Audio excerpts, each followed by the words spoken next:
運動。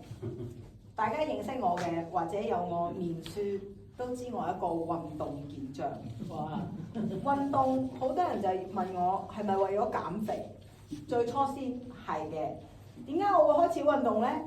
就係我細個，我媽話我6年班仲有1個月㗎咋，但我就不斷喺度膨脹，就為咗佢1個月，佢唔想再買一套新嘅校服俾我，每日就捉我做運動。咁好多謝我媽咪，就係因為咁樣，我就培養咗一個做運動嘅習慣。到而家，啲朋友見到我都成日好佩服我，話你日日都去做運動，你唔攰㗎？但係又見我冇瘦到喎，大家都覺得好奇怪。跟住我就同佢講，其實做運動減肥係副作用嚟㗎。做運動有咩好處呢？